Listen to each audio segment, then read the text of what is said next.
Assalamualaikum warahmatullahi wabarakatuh. Okey anak-anak, hari ini kita akan sambung bab 10. 10.2 perkembangan dalam penerokaan angkasa lepas. Okey, standard pembelajaran beredukasi tentang perkembangan dan aplikasi teknologi dalam penerokaan angkasa lepas serta kepentingannya.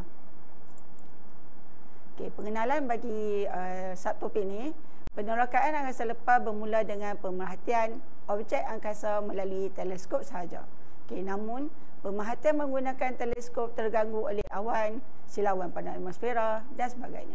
Masalah ini mendorong kepada perkembangan penerokaan angkasa lepas. Okay, pada abad ke-11, China telah mencipta serbuk letupan dan menggunakan roket primitif dalam pertempuran. Okay, seperti dalam cerita Great Wall pada tahun 2016.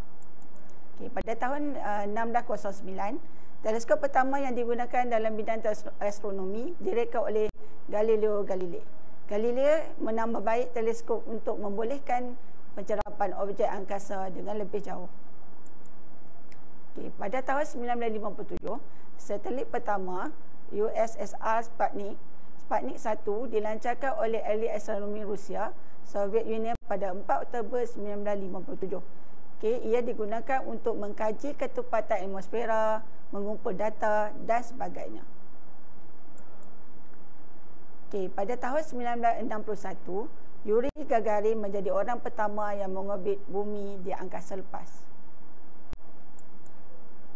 Okay, pada tahun 1969 pula, Apollo 11 berjaya dilancarkan. Okay, kita menyebabkan Neil Armstrong menjadi manusia pertama yang mendarat di permukaan bumi. Okay, yang itu 3 orang lah, tapi yang menjadi manusia pertama adalah Neil Armstrong.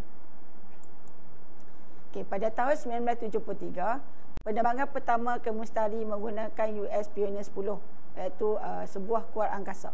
Okay, pada tahun 1981 pula, Columbia adalah kapal angkasa ulang-alik pertama yang telah dilancarkan. Okay, pada tahun 1989, Vega 2 ialah kuat angkasa yang pertama menjelajah melepasi planet Neptune. Okay, pada tahun 1990, US melancarkan teleskop angkasa lepas Hubble dari kapal angkasa ulang-alik Discovery. Okay, kat situ kita boleh tengok imej yang diperolehi daripada teleskop Hubble tersebut. Okay, pada tahun 1996, Miasat 1 dan Miasat 2 dilancarkan. Okay, Miasat 1 pada Januari 1996 dan Miasat 2 dilancarkan pada November 1996. Okay, yang merupakan satelit komunikasi, peningkatan kepada kualiti siaran televisyen dan sebagainya di Malaysia. Okay, pada tahun 2000, Microsatelit Malaysia yang pertama, Thermostat, dilancarkan.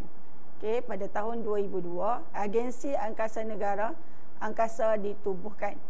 Okay, pada tahun 2006, projek Angkasawan Negara telah dilancarkan, di mana pada tahun 2007,